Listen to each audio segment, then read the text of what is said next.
दोस्तों चैनल को ज़रूर हाइप करें, सारी वीडियो को लाइक करें, हर वीडियो पर 200 लाइक और कमेंट ठोकें। बिना किसी बकवास के वीडियो शुरू करते हैं। अगर आपने अभी तक सभी पार्ट नहीं देखे हैं तो आपको मेरे YouTube चैनल पर सारे पार्ट मिल जाएंगे। अध्याय 207। डिवाइन ट्री धीरे धीरे लहराया और उसकी पत्तियां सरसराने लगीं। उसके तने पर कई दरारें खुल गईं जिनसे भीतर स्पिरिचुअल पावर की सुनहरी चमक दिखाई दे रही थी। क्या ये डिवाइन ट्री का एक नया रूप हो सकता है? यहां तक कि उसके एल्फ प्रजाति की तरह दो नुकीले कान भी निकल आए थे, लेकिन जाहिर है कि वो कोई एल्फ नहीं था। वास्तव में वो गहरे विचार में डूबा था और उसकी आंखों में निराशा और आक्रोश झलक रहा था। लानत है, उसके कौशल में तो बिल्कुल भी बदलाव नहीं आया था। जैसे ही उसने ये देखा, उसे तुरंत उस धोखेबाज सिस्टम का ख्याल आया और उसे लगा कि उसे फंसाया गया है। जरा देखिए, सब कुछ अभी भी लेवल 4 पर ही था, फिर वो डार्क शक्तियों से कैसे लड़ पाएगा? लेकिन तभी सिस्टम ने एक अधिसूचना भेजी। चौथे एक्स्ट्राऑर्डिनरी स्तर के बाद विकास की दिशा स्वयं चुननी होगी। विकास की अंतिम दिशा आप पर निर्भर करती है। तो ये बात है, बिल्कुल उस खिलाड़ी की तरह जो आवश्यक स्तर पर पहुंचने के बाद नई ताकत हासिल करने के लिए अपना पेशा बदलता है। इन पंक्तियों को पढ़ने के बाद डिवाइन ट्री ने थोड़ा राहत महसूस की। उसे अपने बाकी विकास के लिए एक दिशा तय करने की जरूरत थी। उसे खुद को भाग्यशाली महसूस हो रहा था कि लोगों को डराने में माहिर उस सिस्टम ने उसे धोखा नहीं दिया। डिवाइन ट्री ने धीरे से करवट ली, जिससे पत्तियां हल्की सी हिलने लगी। उसने अपनी मुद्रा को थोड़ा ठीक किया, क्योंकि वो अपने जीवन का सबसे महत्वपूर्ण निर्णय लेने की तैयारी कर रहा था। विकास की दिशा। विकल्प 1, जीवन शक्ति के बीज को वर्ल्ड ट्री में बदला जा सकता है। विकल्प 2, पूर्ण विकास सभी घटनाओं को एक में बदल सकता है। विकल्प 3, बिजली को नियंत्रित करने की शक्ति को इमॉर्टल थंडरवुड में बदला जा सकता है। विकल्प 4, एक पल में वो समय की लंबी नदी में अडिग खड़ा रह सकता है। कृपया मुख्य हमलों में से एक चुनें, बाकी 3 को आपको स्वयं उपभोग करना होगा। ये वे जन्मजात टैलेंट थे जिन्हें डिवाइन ट्री ने कई दशकों की यात्रा के दौरान इकट्ठा किया था। वास्तव में उन्हें पाने के लिए उसे बहुत कड़ी मेहनत करनी पड़ी थी, लेकिन इस क्षण सिस्टम ने उसे केवल एक चुनने के लिए कहा। क्या ये बहुत अधिक कंजूसी नहीं थी? डिवाइन ट्री की आंखों में अभी भी थोड़ा नुकसान का भाव था। समय के टैलेंट को छोड़कर उसने शायद ही कभी अन्य का उपयोग किया हो। बाकी सभी बेहद उपयोगी थे और उन्होंने अनगिनत दुश्मनों को नष्ट करने में उसकी मदद की थी। उसने ध्यान केंद्रित करना और प्रत्येक विकल्प के बारे में गहराई से सोचना शुरू किया। विकास की पहली दिशा। ये उसका सबसे पहला जन्मजात टैलेंट था, जिसमें अनंत स्पिरिचुअल पावर और वाइटैलिटी सुनने में काफी डोमिनेरिंग लग रही थी, और ये टैलेंट इसके स्वभाव के सबसे करीब भी था। टाइम के फ्लो को कंट्रोल करना हालांकि बहुत पावरफुल था, लेकिन ये भी डिवाइन ट्री के लिए सही नहीं था, क्योंकि टाइम के साथ जुड़ना इसे उन अस्थिर बूढ़े विज़र्ड्स जैसा बना देता और इसके हर उपयोग से इसकी स्पिरिचुअल पावर कम हो जाती। इसकी कीमत बहुत अधिक थी। इसने एब्सोल्यूट एवोल्यूशन टैलेंट की ओर देखा और कल्पना की कि ये बिल्कुल उसी तरह था जैसे ऑस्ट्रोथ और ब्लैक शेल इवॉल्व हुए थे। ये दूसरों को अब्जॉर्ब करके अपनी स्ट्रेंथ को भयानक रूप से बढ़ाने का एक तरीका लग रहा था, लेकिन ये एक डबल एज्ड स्वॉर्ड भी था। यदि इसने दूसरों को अब्जॉर्ब नहीं किया तो ये इवॉल्व नहीं हो पाएगा, और यदि इसने अपनी करंट बॉडी के साथ विरोधाभासी विशेषताओं वाले किसी क्रीचर को अब्जॉर्ब कर लिया तो क्या होगा? ये बहुत खतरनाक था। इस एवोल्यूशन की दिशा के रूप में ऑस्ट्रोथ और ब्लैक शेल को उदाहरण माना जा सकता था। वे दोनों ही मारे गए थे। अंततः परिणाम सामने आया और डिवाइन ट्री धीरे से फुसफुसाया, मैं सीड ऑफ लाइफ चुनता हूँ। एक ऐसे स्टूडेंट की तरह जिसने अभी अभी अपनी एग्जाम पूरी की हो, उसने राहत की सांस ली और सोचा कि ये सबसे अच्छा और सबसे पॉजिटिव चॉइस था। ये इसके शुरुआती टैलेंट्स में से एक था, जिसका लक्ष्य अल्टीमेट डेवलपमेंट और एक इमॉर्टल ट्री बनना था जो अन्य स्पीशीज को जीवन प्रदान कर सके। इसी पल एक सुनहरी रोशनी चमकने लगी। डिवाइन ट्री अपने फैसले पर अडिग था और उसने एक बार फिर पुष्टि की कि ये निर्णय सही था, क्योंकि वर्तमान में ये इन्नेट टैलेंट सबसे मजबूत भी था। बाकी बचे हुए इन्नेट टैलेंट्स सभी टॉप नॉच स्किल्स थे, लेकिन दुर्भाग्य से उनकी पावर अभी उतनी महत्वपूर्ण नहीं थी। यदि भविष्य में इसके पास पर्याप्त एवोल्यूशन पॉइंट्स हुए तो ये उन्हें बाद में मजबूत करेगा। सिस्टम ने जवाब रिकॉर्ड किया और एक डार्क ग्रीन सिस्टम बोर्ड दिखाई दिया। रेस इमॉर्टल ट्री, इसकी नेचुरल टैलेंट अनंत है। जब ये लेवल 7 पर पहुंचता है तो ये वाइटैलिटी के स्रोत को संघनित कर सकता है। यहां तक कि स्पिरिचुअल लिक्विड की एक बूंद भी मरते हुए व्यक्ति को बचाने के लिए पर्याप्त है। अब सूखी लकड़ी की एक टहनी भी तुरंत जीवन बहाल कर सकती है। जब स्पिरिचुअल पावर पर्याप्त हो तो ये एक एंडलेस रिकवरी की एबिलिटी देती है। यहां तक कि टहनी टूटने पर भी ये एक पल में फिर से रीजनरेट हो सकती है। इसके तुरंत बाद स्पिरिचुअल पावर का एक विशाल कॉलम उस भूमि पर छा गया जहां डिवाइन ट्री खड़ा था। इससे निकलने वाली स्पिरिचुअल पावर इतनी सघन थी कि ये स्पेस क्रैक से निकलने वाली स्पिरिचुअल पावर से भी अधिक थी। पूरे मिस्टी माउंटेन ने एक ऐसा दृश्य देखा जो पहले कभी नहीं देखा गया था। ये सांस बहुत शक्तिशाली थी। ये अब तक की सबसे मजबूत शक्ति थी जिसे उन्होंने कभी देखा था। इवॉल्व होते समय किसी भी क्रीचर के पास स्पिरिचुअल पावर का ऐसा भयानक कॉलम कभी प्रकट नहीं हुआ था। बहुत करीब आने वाले सभी क्रीचर्स निश्चित रूप से नष्ट हो जाएंगे। यहाँ दूसरी ओर ब्लैक ड्रैगन अपना डोमिनेंस दिखाने के लिए दहाड़ रहा था। ब्लैक ड्रैगन का सामना 10 आई अलायंस की एक्स्ट्रा ऑर्डिनरी वॉरियर फोर्स कर रही थी। ऐसा लगता था कि उनके बीच काफी संघर्ष हुआ है, जिससे उनके पैरों के नीचे की जमीन चकनाचूर हो गई थी। इस ड्रैगन ने लगातार 30 शहरों को तबाह कर दिया था। 10 आई फेडरेशन से लड़ते हुए अब ये चाइना फेडरेशन की जमीन पर पहुंच गया था। ओ मेरे भगवान, ये एक पागल ड्रैगन था। क्या डार्क किंग ने इसे रुकने के लिए नहीं कहा था? क्या इसे इस तरह अपनी मौत की ओर भागने की जरूरत थी? एक वॉरियर अचानक बोल उठा, पीछे हटो, हम इस ट्रांसेंडेंट फोर्थ ऑर्डर ड्रैगन को नहीं हरा सकते। लेकिन उनमें अभी भी ऐसे लोग थे जो अंत तक लड़ना चाहते थे।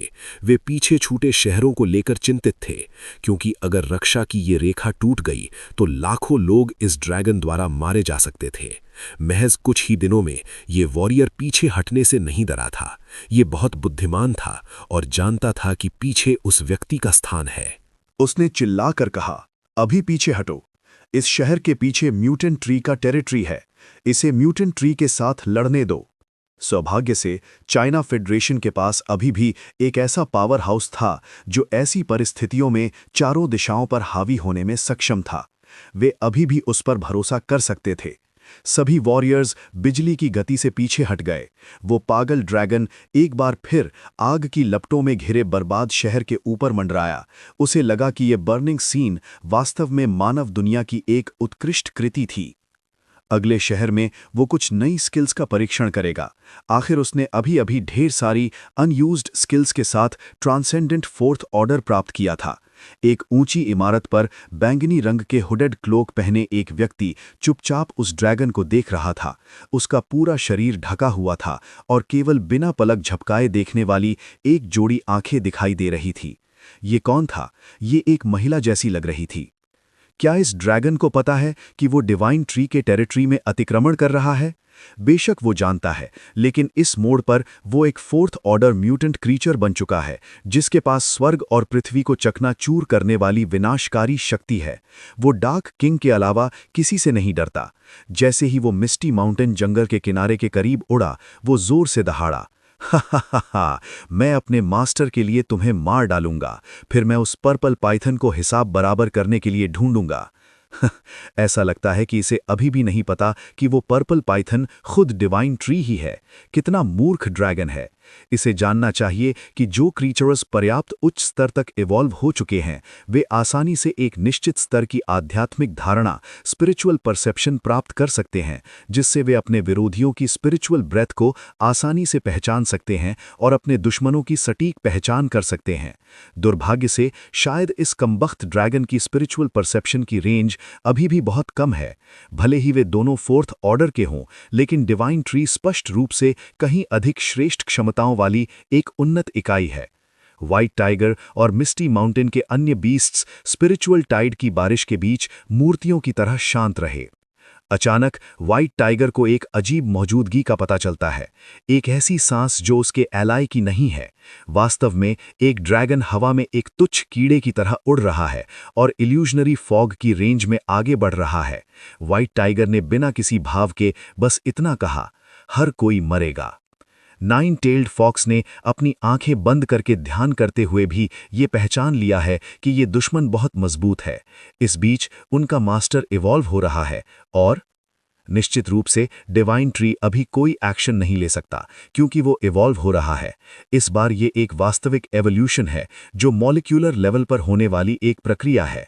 इसमें कुछ समय लग सकता है, लेकिन कौन जानता है कि कितना समय लगेगा। कोई आश्चर्य नहीं कि फिफ्थ ऑर्डर तक की उन्नति इतनी तेज थी। ऐसा लगता है कि पहले रूपांतरण के लिए बाहरी स्वरूप को प्राथमिकता दी गई थी और वास्तविक सार के लिए होस्ट का चुनाव आवश्यक था। उम्मीद है कि डिवाइन ट्री समय रहते जाग जाएगा ताकि वो डार्क किंग का सामना कर सके।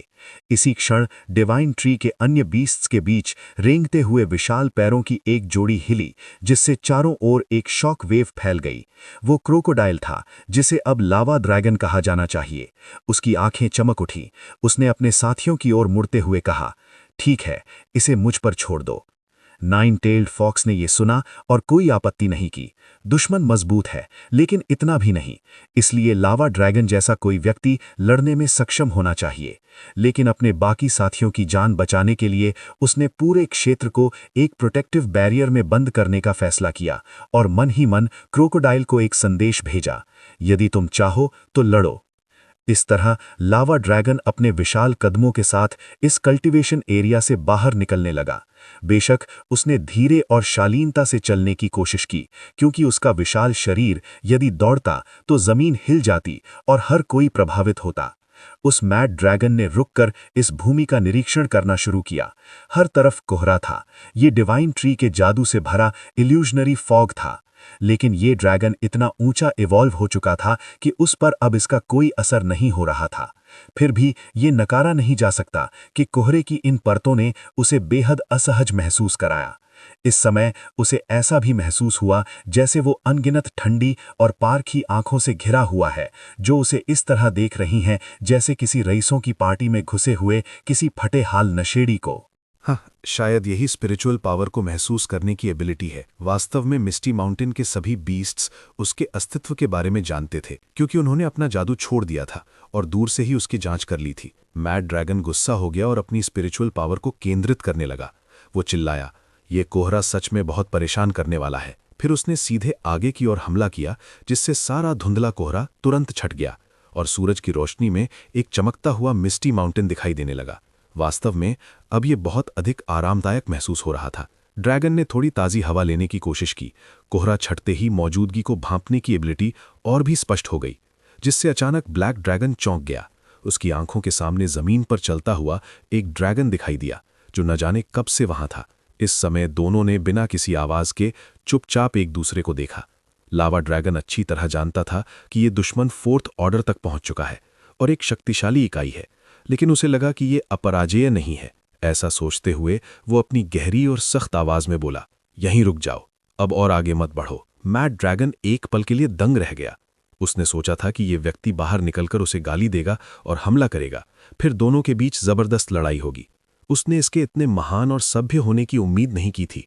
एक पल के लिए विनम्रता छा गई और उस ड्रैगन को भी समझ नहीं आया कि क्या कहे। उसने अपनी ठुड्डी खुजलाई और आंखें सिकोड़ लीं। अंततः उसे एक कारण मिल ही गया और वो जोर से चिल्लाया, लानत है तुम पर, तुम लोगों ने 3 साल पहले हमारे साथी को मार डाला था। आज मैं बदला लेने आया हूं।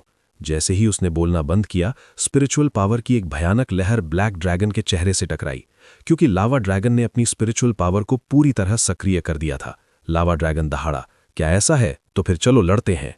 उसके विशाल पंख खड़े हो गए और उसके पूरे शरीर की मांसपेशियां इस तरह उभर आईं जैसे कोई जिम जाने वाला ताकतवर योद्धा मुकाबला करने के लिए तैयार हो। लेकिन वो ब्लैक ड्रैगन भी कम नहीं था। वो एक डिजास्टर लेवल पावर हाउस था। उसने तुरंत अपना चेहरा सिकोड़ा और बिजली की गति से अपनी पूंछ घुमाई। उसने अपनी शरीर का उपयोग लावा ड्रैगन के चारों ओर कुंडली मारने के लिए किया। लंबे और लचीले शरीर के हमेशा अपने फायदे होते हैं। लावा ड्रैगन भी हैरान था। उसे उम्मीद नहीं थी कि इस मैड ड्रैगन को क्लोज कॉम्बैट पसंद होगी। ब्लैक ड्रैगन ने स्पिरिचुअल पावर इकट्ठा करना शुरू कर दिया था। वो अपने दुश्मन के सिर पर अपनी विनाशकारी सांस छोड़ने की तैयारी कर रहा था। लेकिन जीवन इतना आसान नहीं होता। ब्लैक ड्रैगन का शरीर एक भयानक मांसपेशियों की ताकत से खींचने लगा था। लावा ड्रैगन ने अपना लावा फिजिक मोड चालू कर दिया था। उसके पूरे शरीर पर अनगिनत गर्म लावा की नसें उभर आईं और उसका शरीर काले पीले से बदलकर जलते हुए काले नारंगी रंग का हो गया। उसने अपने बड़े दाहिने हाथ से ब्लैक ड्रैगन के शरीर को मजबूती से जकड़ लिया।